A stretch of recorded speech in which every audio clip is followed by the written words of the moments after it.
Only 2 more movies left in this series. It's the beginning of the end as we look at another Swan Princess 2-parter. Isaac! Oh hey, Hewy, you got your body back. Yep.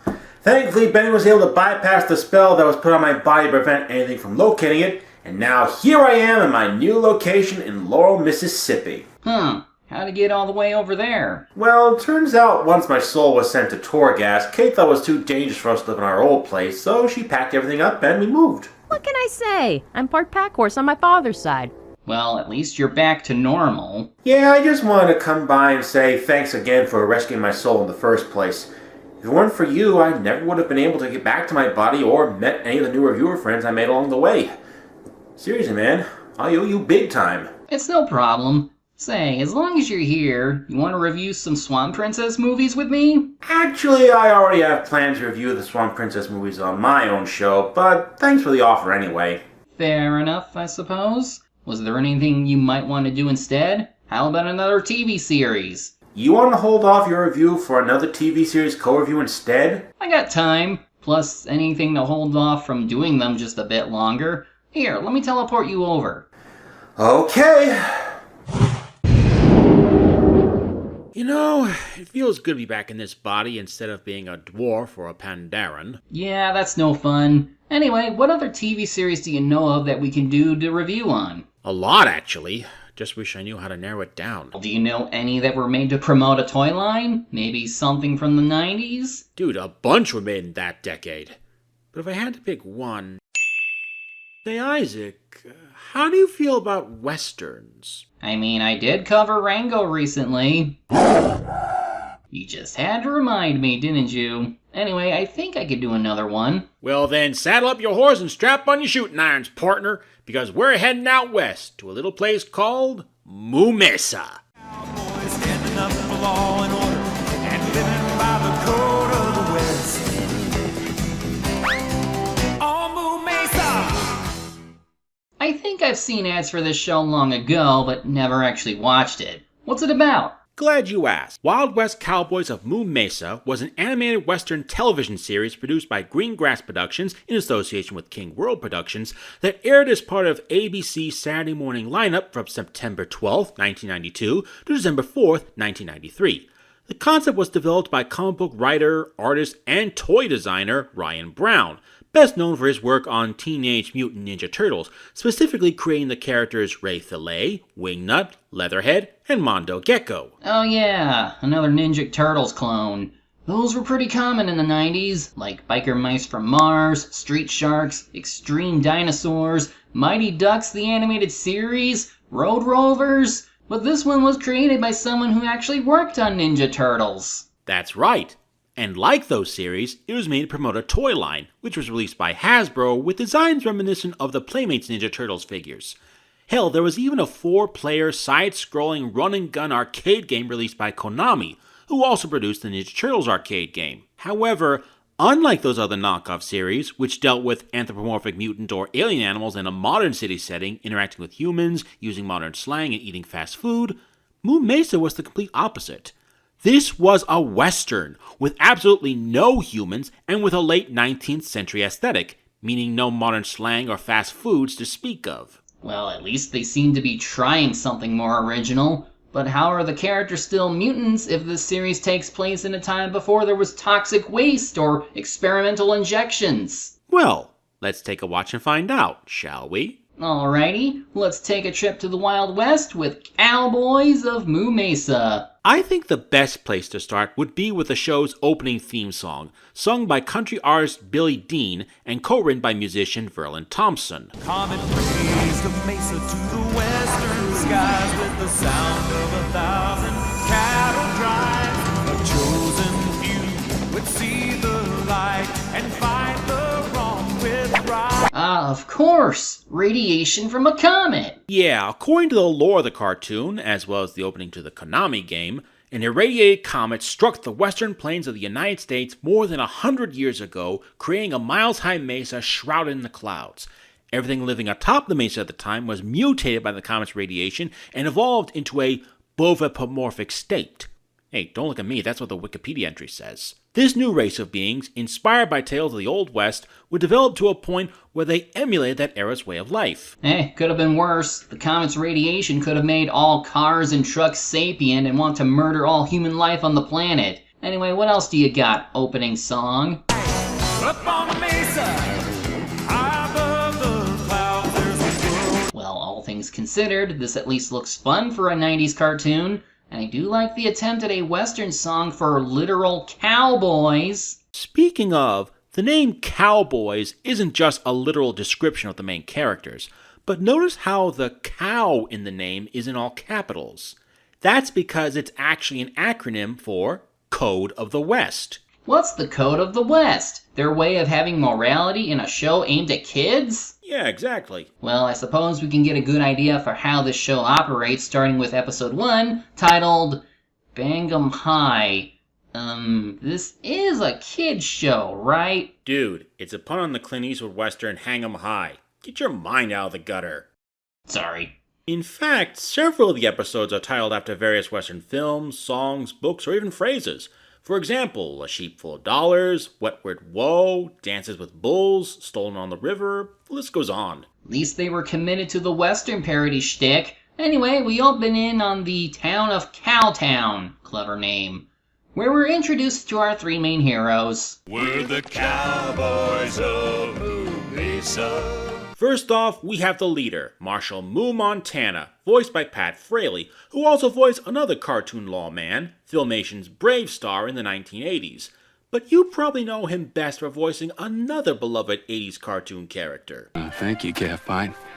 I appreciate the appreciation. Because I enjoy seeing both people and animals suffer. Dude, he was the voice of Krang from the 80s Ninja Turtles cartoon? And Wildcat from Disney's Tailspin. I haven't actually seen that series, but that's cool. We also have the Colorado Kid, voiced by Jeff Bennett. He's in far too many series to count, but if I had to mention one, well, he was Drix in the Ozzy and Drix cartoon. I'd have gone with Brooklyn from Gargoyles. And finally, there's the Dakota Dude, voiced by the legendary Jim Cummings. Anywhere. A bull a few words, but he more than makes up for it with his strength, as he is the strongest of the trio. And lucky for us, all three voice actors are experienced singers as well. We uphold the code of the West. Naturally, each of them have their own horse, with Cyclone belonging to Moo, Rebel belonging to Dakota, and Jezebel, the only mare in the group, belonging to Colorado. As is commonplace in the West, towns regularly get robbed by outlaws on a daily basis and need to be hogtied by our three heroes. Of course, this is a Saturday morning cartoon, which means we get some fun animation and humor.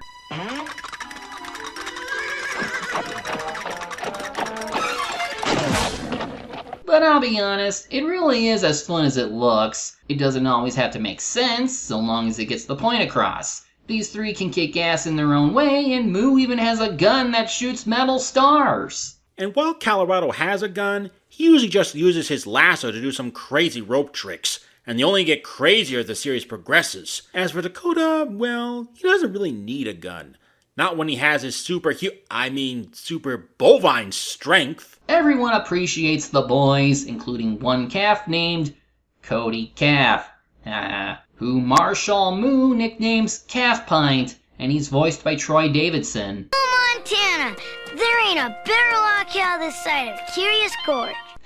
Curious Gorge, I totally get it. Don't you just love puns? But like it says in the Code of the West, if you get a big head helping people, your hat won't fit. Oh yeah, one of Marshal Moo's recurring tendencies for this series is quoting the Code of the West whenever he's complimenting or giving a lesson, which he seems to make up as he goes along. As the code says, a sleeping deputy can't avoid bad dreams. Code of the West says, it isn't always smart to take the bull by the horns, especially when you're wearing red. I guess the Code of the West is anything you want it to be. But anyway, we then meet the town's mayor, Oscar Baloney. Ow, that pun. And he's voiced by Michael Greer, who actually had voice roles in a couple other cartoons, like Darkwing Duck and Camp Candy. He's the standard corrupted politician of any Western, and one of the main antagonists of the series, who'll do just about anything to both stay in power and become even richer than he already is. And helping him is the equally corrupted Sheriff Terrible, voiced by Joe Piscopo. The guy who got his ass kicked by Chuck Norris in Sidekicks.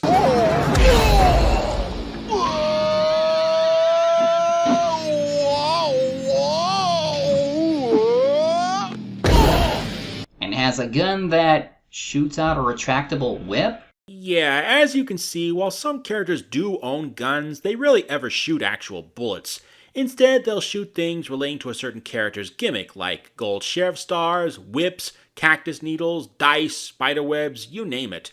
Remember, this show was made to sell toys. Anyhow, he carries out various evil deeds under the guise of the notorious outlaw, the Masked Bull, and is accompanied by 2 henchmen, Saddle-Sore Scorpion and Boot Hill Buzzard, voiced by Jim Cummings and Danny Mann. They're sort of the Bebop and Rocksteady of the show, as they aren't exactly the brightest tools in the shed. Don't worry, both characters are actually a lot more threatening as bosses in the Konami game. Anyway, both Sheriff Terrible and Mayor Baloney utterly despise Marshal Moo and his posse for thwarting their schemes and gaining popularity among the townsfolk, especially today since Moo is in the running for Law Cow of the Year, which he wins every year. So the Masked Bull and his lackeys are ordered by the mayor to rob the noon train, which is carrying a guarded case of nitroglycerin and demonstrates how dangerous it can be by throwing a bottle in front of the engine and blowing up part of the track. I got me a marshal to fry. This is bad because not only is the noon train now stranded, but as Dakota points out when he and the others arrive on the scene, The 145's on time. For once. So what do our boys do? Well, Moo Montana tries to stop the train the old-fashioned way, with brakes. Colorado tries slowing it down by lassoing it, and it goes about as well as you'd expect.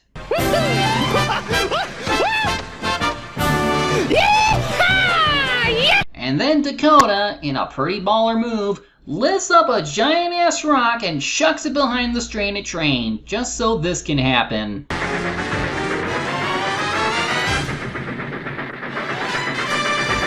Gotta love cartoon physics sometimes, which is the only way to explain how Colorado was able to survive falling off a train truss with no water at the bottom. Seriously, not even any bruises on him. Don't you know, animals are tougher than humans. But in any case, Moo Montana tells the boys to follow the wagon tracks while he goes to ask Terrible for clues, since he always seems to know more about the Masked Bull than anybody else. This is where we get introduced to another recurring character, Lily Bovine, voiced by Charity James, former showgirl and both owner and bartender of the Tumbleweed Saloon. You can think of her as Moo's sweetheart. She's also Cody's caretaker, as we never see or hear mention of his parents in the series. Now, from what I've been able to find, some sources say that the two of them are relatives, but not mother and son. But personally, I'd like to think that Kate is Cody's adopted mother, and recently, since Cody only calls her Miss Kate. Speaking of Cody, because of how he snuck up on Moo, it impresses him enough to give him his own deputy star. This is funny, considering Colorado doesn't have one, and it's its own episode. But we'll get to that later. Moo talks to Terrible about what the Masked Bull has been up to. Given how he presses him about the issue, I would swear he knows the truth about them being one and the same. I'm surprised he's even able to suspect Terrible, as he's somewhat able to use a more straight-standing posture when he's the Masked Bull, as opposed to his usual hunchback appearance. You'd think it'd be murder on his neck having to hold it up like that for long periods of time. Maybe it's the yoke he wears that makes him look hunchbacked as Terrible. Either way, Terrible yells at his lackeys for sleeping on the job, and Cody overhears their plans with the nitro. They decide to kidnap him and throw him into a grain grinder. Damn! These guys will stoop to killing kids! That's pretty dark for a kid's show. With Cody missing, Colorado and Dakota agree to go find him while Moo goes to the ceremony. To no one's surprise, he wins Law Cow of the Year. With an award like that, you think non-bovine animals are exempt from having a chance to win it? Clearly, cow supremacy runs rampant on Moo Mesa. Colorado and Dakota find Cody and rescue him before he becomes Crown of Ale. He warns them about Masked Bull's plans, and they take him to Lily for safekeeping, while they go save Moo. However, learning of Cody's rescue, the masked bull decides to take care of Marshal Moo himself by shooting at him with his cactus guns to try and activate the nitro before he has a chance to get off the float, with the Toad outlaws from earlier only making things worse when they hijack the horses pulling the float. But fortunately, Colorado lassos Moo off the float, then shoots his star gun to free the horses just so the float can go crashing into the mayor's bank. Uh-oh, the nitro.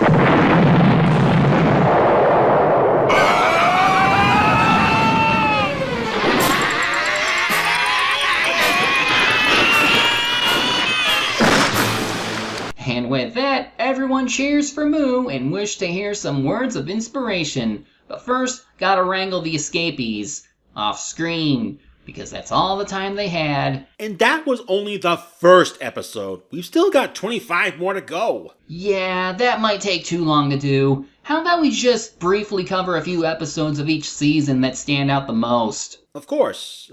How about a few honorable mentions first? Well, how about Bulls of a Feather, in which Terrible has his identity as the Masked Bull discovered by some old prospector-looking guy named Puma, 'cause he's a puma, get it? This seems like it would be the point in the series where our heroes find out what seemed to be implied, and that they always suspected Terrible and Masked Bull to be the same person, except then to try and cover that up, Terrible breaks out his younger brother, Horrible, and he has him don the disguise too!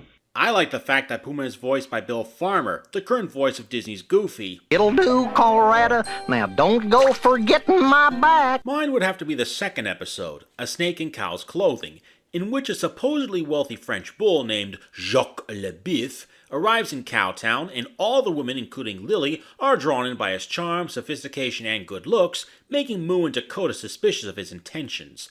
At the same time, Lily receives a new safe for her saloon, and everyone in town wants to use it too, even depositing their money out of Mayor Baloney's bank. Baloney then has the masked bull rob the safe and frame Jacques of the crime, forcing Moo and his posse to prove his innocence, even though they are still suspicious of his motives. By the way, Jacques Le Bif is voiced by one of my all-time favorite actors, Tim Curry. Secret sarsaparilla recipe, yes. One gold belt buckle, yes. And while Jacques is proven innocent by the end, it turns out he's actually a notorious con artist named Barney Finkelberg, who swindled the townsfolk out of their money and belongings with his phony hair tonic he was selling. Surprisingly, Tim Curry also voiced a railway conductor goat in the same episode. Well, I don't know, Miss Lily. All I see are these trunks from a Mr. Just goes to show the kind of range the man had as a voice actor in the day, even if it is pretty obvious. One other honorable mention could probably go to Legend of Skullduggery, which also happens to feature another major supporting character, Calamity Kate Cudster, voiced by Kay Lenz. She can be pretty damn good with a rope, maybe even more so than Colorado, though she's kinda underplayed in the sense that she seems cool, but almost always becomes someone in need of rescue. But more importantly, this episode has Cody and his two friends, Jake and Carly, both voiced by Kath Soucie, finding an old book about a greedy, selfish miner named Skullduggery, who found a whole silver mine but was trapped inside and perished, his ghost now haunting the place. And because the kids find the map to his mine, they decide to go on a treasure hunt, unaware that Saddlesore and Boot Hill overheard their plans and tail them. The episode does try to have a bit of a creep factor, with the mountain having a perpetual storm and the kids getting lost inside the mine. Then, of course, the kids confront the ghost of Skullduggery. I hate trespassers. I'm gonna get you. Like, he looks pretty cool for a Saturday morning cartoon villain. Helps too that Jim Cummings always makes for a good villain character voice. This wouldn't be the last time we see him in the series either, but we'll talk about that later. Right now, there are a few more characters in the supporting cast we should mention. For instance, there's Buffalo Bull, also voiced by Jeff Bennett, who works as Cowtown's blacksmith. He's another one of the original Toyline figures, and is also the fourth playable character in the arcade game, using a big ol' shotgun. Damn! Another supporting character of interest is JR, an Indian bison voiced by Michael Horse, who is an actual Native American of Yaqui descent. I don't know how much input he might have had with this character, though it is cool that JR has an interest in science, as he keeps coming up with all kinds of new inventions to both help the cowboys and the people of Cowtown. Cover. Then you... Well, I see Tewa helped out. I'm guessing he's meant to be a replacement for the character Geronimo from the toy line because, yeah, that wouldn't be questionably racist, would it? He also has a niece named Tewa who is friends with Cody. By the way, something that's been pretty apparent since the start, but especially noticeable in the Skullduggery episode and Sheep Full of Dollars, isn't it strange how despite the number of mutated animals that are on this mesa, we still have regular animals coexisting? More so with the bovine and horses, since we have humanoids of those with their normal animal selves. And considering the humanoids eat meat, I have to assume they come from the non-mutated ones. Would this be cannibalism? Well, while it's not exactly stated in the series outright, it's believed that while some of the animals on the mesa were mutated by the comet's radiation, others were able to either hide under rocks or within caves and avoided mutation altogether, hence why characters are still able to ride horses or herd cattle. Speaking of, have you seen the map of Moo Mesa itself?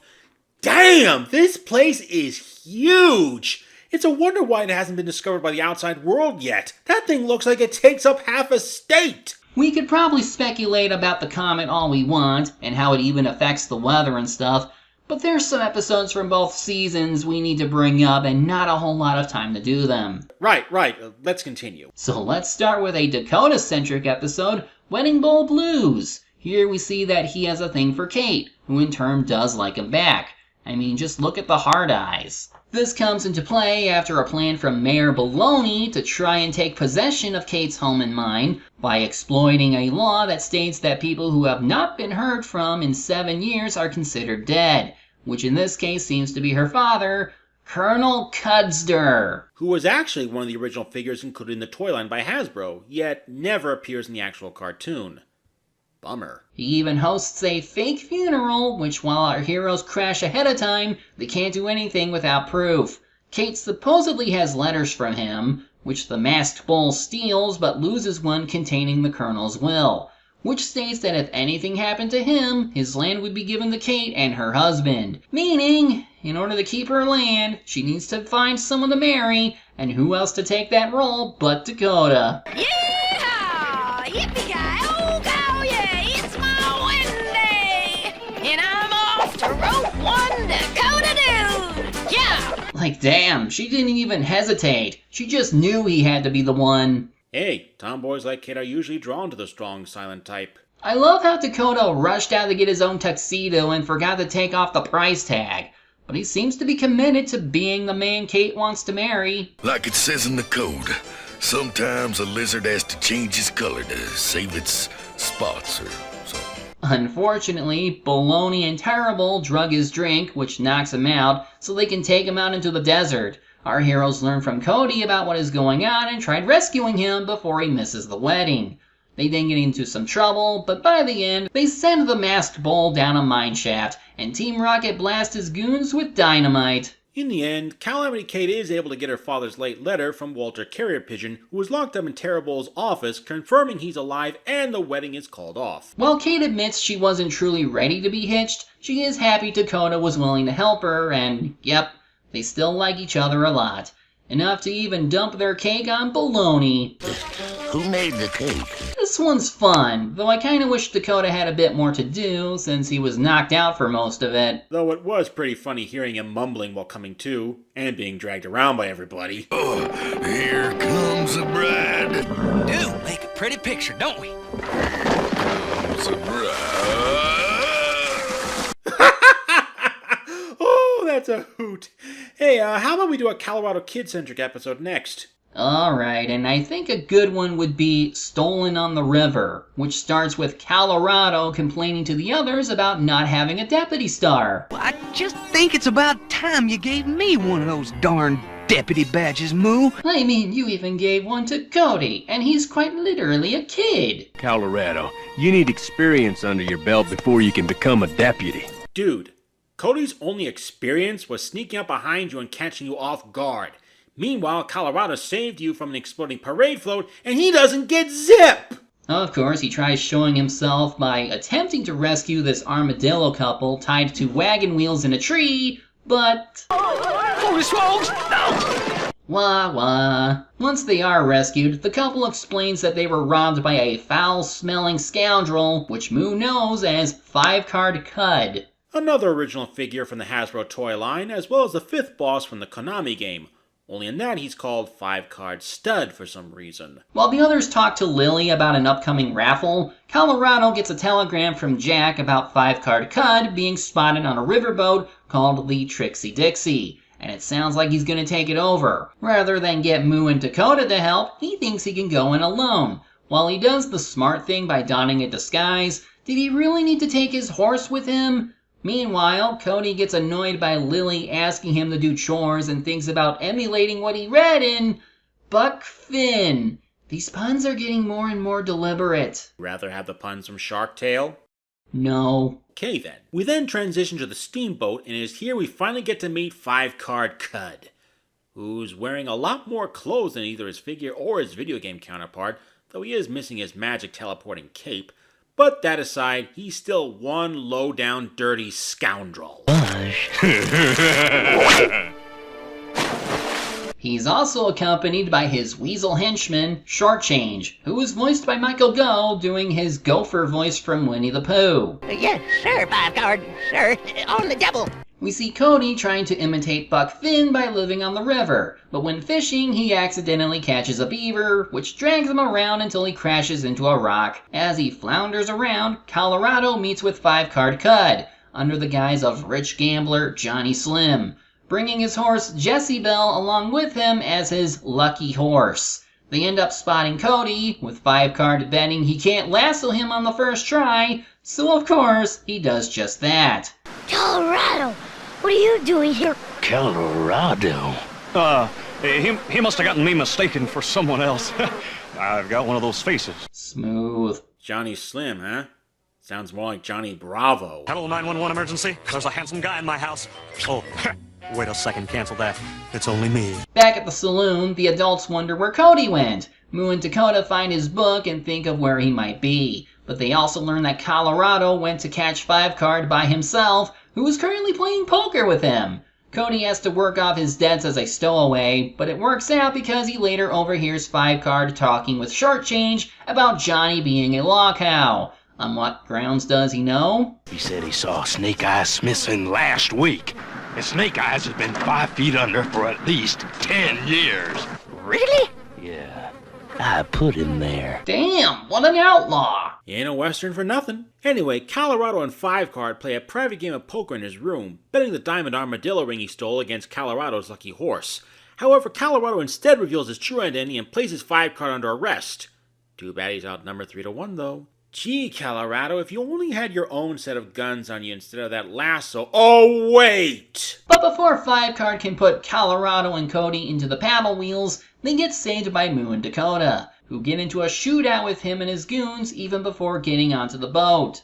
I hate it, I hate it, I hate it! Yeah, that's how that works. Well, it's no dumber than anything the Ninja Turtles did in their original cartoon series. Fair enough. 5-Card tries to get away after blowing a hole in the deck, but gets caught by Colorado. Moo tries getting the ship to shore before it sinks, though ultimately it's Dakota with the save as he pulls the whole ship to shore, with 2 wagons. Must be some really strong wagons. Wish I had those when playing the Oregon Trail. And thus, Cody learned a valuable lesson about living on the river not being what it's cracked up to be, Colorado accepting that he needs more experience before becoming deputy, and the big payoff to the raffle, as earlier Terrible rigged it by stuffing many tickets, so he won, but I'm afraid your boat trip is only stopping in one port. Oh! Well, it'd probably make a nice lawn ornament. this one I also really enjoyed. Even if it's still messed up that Colorado doesn't have a deputy star when Cody does, at least it had a good moral of earn experience towards becoming better at your profession. And 5-Card Cud is another enjoyable villain with an actual body count of 1, but for a kid's show that's 1 more than I expected. So with Dakota and Colorado taken care of, all that's left is Marshal Moo Montana himself, and I've got the perfect episode that features him front and center. Another fine Mesa. This episode starts out the usual way, with Moo and his posse trying to arrest the masked bull and his gang for robbing the Mesa stage, but the foreman gets away while Saddlesore and Boot are thrown in jail. However, Mayor Baloney, being the corrupt politician he is, orders their release, much to Moo's annoyance. On top of that, it also happens to be Moo's 10th anniversary as Marshal, and nobody seems to care. Seems like an odd thing to get worked up over when he was elected Log Cow of the Year not too long ago. We move over to the town of Miller Glen, headed by Sheriff T-Bone. It comes under attack by Bat Blast-A-Gun, voiced by Neil Ross, and his gang consisting of Gil a Monster, Rawhide Rattler, and Sid Arachnid. Who looks a lot less scary and threatening than he does in the Konami game. Anyway, they get yelled at by Bessie, a close friend to T-Bone, though Bat isn't deterred. He has Sid web her and her friends before he shoots a large bell to land on them, probably the closest he gets to killing them. Bessie believes only one person can help them, and she sends a telegram to Moo. He seems to know her. Bessie. Oh boy, sounds important. Any response? Marshal? Wow, didn't even need to reply. He's just gone. Yep. Turns out, Miller Glen happens to be Moo Montana's hometown where he was born and raised, with Sheriff T-Bone being his teacher and father figure, and the reason he became a law cow in the first place. His friends find out he left, and just as we learn that everyone was pretending to not know what today was because they wanted to throw a surprise party. Oh god, I am so sick of that tired old trope. Don't people know by now that if you pretend to forget someone's birthday, even if it's to surprise them, then that person might run off and do something stupid out of grief? T-Bone explains what's been happening to the town and how he's unable to protect it from Bat Blast-A-Gun's gang and needs his help stopping them. Moo also takes a chance to reconnect with Bessie and the rest of the town, who are very happy to see him again. He seems tempted to stay. Like it says in the Code of the West, a bull ought to hang his hat where the fire's warm and the folks are friendly. Part of Moo's plan is to teach the town to defend itself against the bad guys, which includes teaching Frank and Beans, Bessie's two brothers, how to lasso, set up a trap, and throw molasses and chicken feathers at them, so just embarrass the crap out of them? For now, anyway, as Moo suspects that Bat and his gang will be back for revenge. Back in Cowtown, Moo's posse and Lily hear from a telegram about how he's considering hanging up his marshal badge to become the new sheriff of Miller Glen. See? Told you so. They never learn, do they? Bat kidnaps Bessie and leaves a message for him to come to his hideout. Gee, I wonder where a guy called Bat Blast-A-Gun would be hiding out. Surely it wouldn't be the giant, scary-looking cave shaped like a bat, now would it? Honestly, I would be mad, but this is the kind of 90s kids cartoon cheese that I just find endearing. Moo heads over and is seemingly captured. It almost seems like this is going to lead to his friends somehow finding him before something happens to him and Bessie, but no. His horse frees him and he's able to save Bessie. While escaping, Bessie lassos a tumbleweed to blind the bad guys so they can get away. But in true Western fashion, we get a showdown at high noon moment.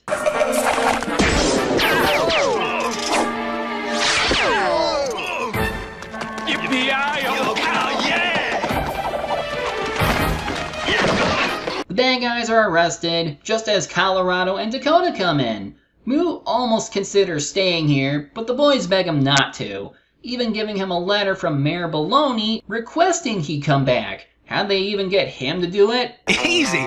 Miss Lily swore she'd run for mayor if he didn't get you back. You know, that would have been a great idea for an episode. Right? Why didn't they think to do that? And that's enough to convince Moo to come back, though he does say that this town has good help in the form of Frank and Beans. And naturally, Moo returns to Cowtown where he is given that surprise party.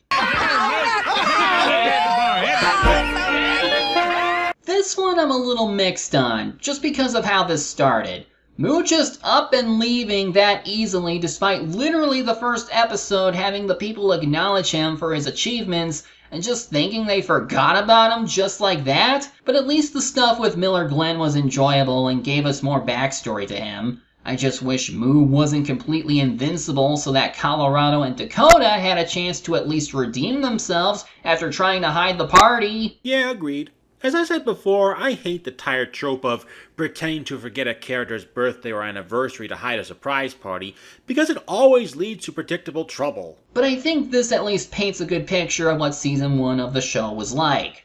It's very heavy on the Western tropes, plenty of puns, and overly silly, but it's the fun kind of silly. There's also some semblance of world building, and we even learn about characters and their histories sometimes. It feels like an attempt to be more than just some carbon copy of other shows like it, and I can't help but admire what it does. If only that quality had followed into Season 2, though. What do you mean? You see, the first season of the show was animated by Gunther Wall Productions, with founders Lee Wall and Michael Gunther serving as producers.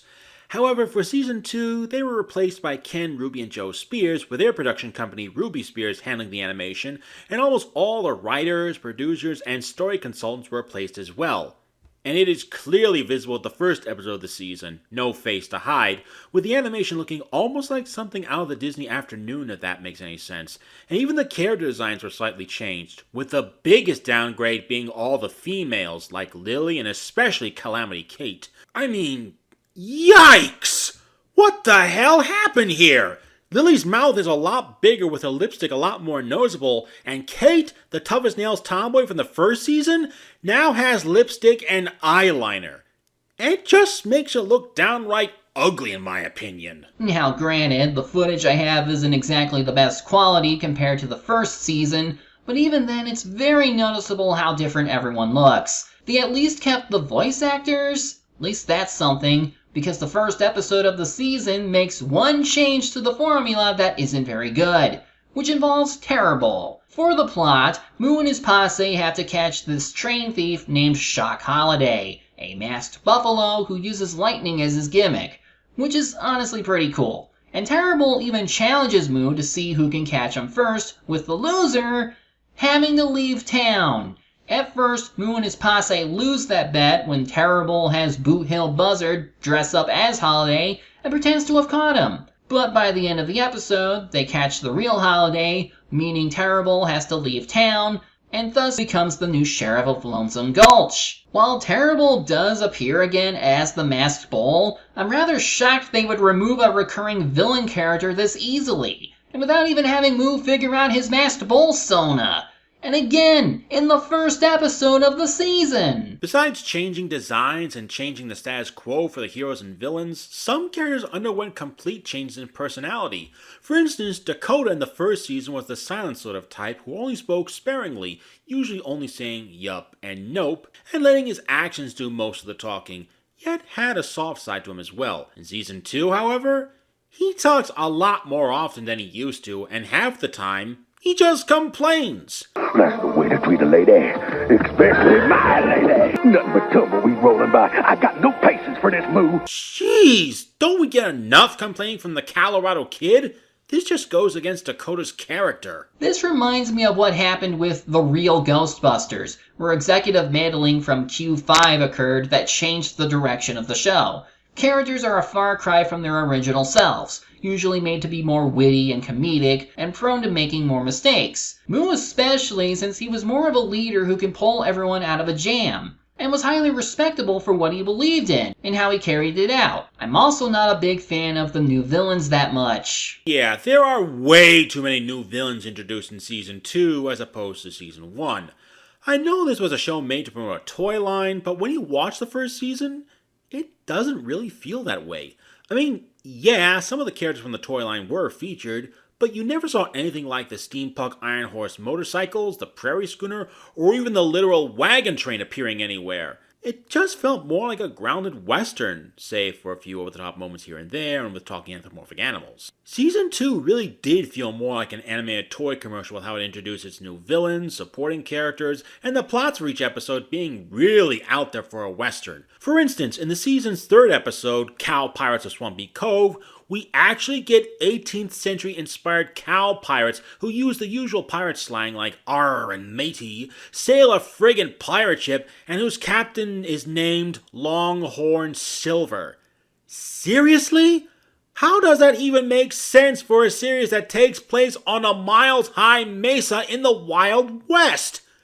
This just feels like those dumb Ninja Turtles toy commercials from the 90s where you could tell the brand was clearly running out of ideas. Oh god, I'm getting Cinderella 3D flashbacks! If they had kept the pacing of the first season and gradually introduced these concepts while still developing the characters we still had, maybe the introduction of these villains and whatever they have to sell toys, maybe it wouldn't be as bad. The first season made it seem like they were interested in building this world that they created as organically as possible. But nope! Second season, they explode with commercialism. And honestly, some of the stuff they bring in might have been cool. Like, episode 23 had a freaking cowgirl, which might sound silly, but could fit right up their alley if done right. Too bad it ended up being somebody in a costume used to scare people away. Oh, damn. And suddenly I'm just reminded of Scooby-Doo, but not as good. Well, Ruby and Spears were the ones who created Scooby-Doo in the first place. Episode 18 saw the return of Skullduggery, which would have been a cool thing to go back on. But the execution, well, he apparently gained a posse of other undead outlaws, including one who has the power to age people. Like, what? Wasn't he just a ghost that haunted a silver mine because he didn't want anyone else taking his silver? Yeah, he says he wants revenge on Moo Montana for trapping him inside, but what does he care? That just means nobody can get into his mine now. Oh, and as blatant as it is to feature a giant steampunk robot cowboy, I'd still go for it. Hell, the plot even follows a mad inventor, Mules Verne, I get it, kidnapping other inventors to create his robot. Now, why does that sound familiar? Oh my god, it literally is that movie. Before the movie came to be. Speaking of the new villains, while they do feel like they were written just to sell more toys, surprisingly since no toys of them were ever made, I have to admire the voice actors that were hired to play them. For instance, Longhorn Silver is voiced by Brad Garrett, aka Fatso from Casper and Tank from an extremely goofy movie. That's why we're sailing due north, matey. Eat hearty squawk, for tomorrow Captain Longhorn Silver will be the richest pirate on Moo Mesa. Cowbell, the leader of Sidewinder City, a literal underground safe haven for outlaws, voiced by Ruth Buzzy of Rowan and Martin's Laugh-In fame. So now that you're safe, fork over half your gold. Right, boys? Barbed Wire Babs, the leader of a gang of all-female masked marauders, voiced by Kate Mulgrew, aka Captain Catherine Janeway from Star Trek Voyager. Lots of money. Now get this press working, or else. And Scavenger, a psychotic outlaw coyote voiced by none other than the legendary Mark Hamill. Flattery'll get you nowhere, kid, and that's exactly where you're gonna end up. Yeah, that makes sense. However, as cool as these guest voices are, they hardly make up for the over-the-top ridiculous episode plots. Take How the West Was Shrunk, for instance. Bat Blastagun and his gang return, but now in possession of a shard of the comet that created Moo Mesa and its denizens, as they enlist the help of mad scientists to use the shard to shrink everything on the mesa. Like, seriously?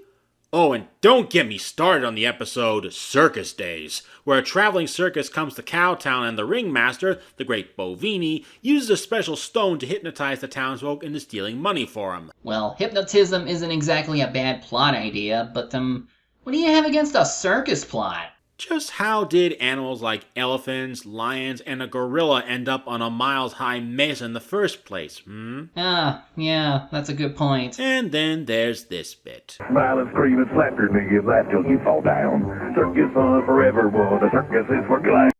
Remember when Dakota threw a giant rock onto a train track? Or when he pulled a giant paddle steamer out of the fricking river? I miss the days when he was awesome. Me too.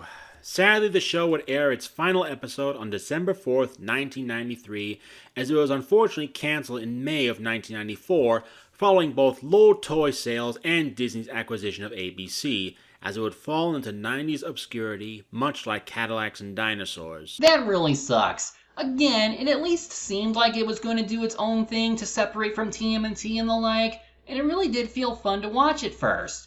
The changes made with the second season did not do it favors. It's like they gave up and tried throwing everything they could to make something stick. This series deserved so much better. However, this would not be the end for Cowboys of Moo Mesa. Thankfully, the series was broadcast from April 1998 to April 2001 on the Toon Disney Channel, along with a tie-in promotion with Burger King Kids Meals.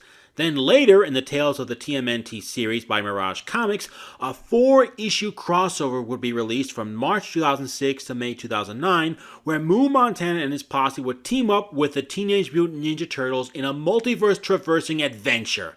Hell, JR would even become a shaman with a mystical third eye and be interdimensional pen pals with Splinter. Well, that's good. Not only that, but in the third episode of the 2003 Ninja Turtles Reboot 6th season, Home Invasion, the Turtles, while fighting the evil computer virus Viral, are transported to a computer simulation of a familiar-looking Wild West tavern filled with anthropomorphic animal characters.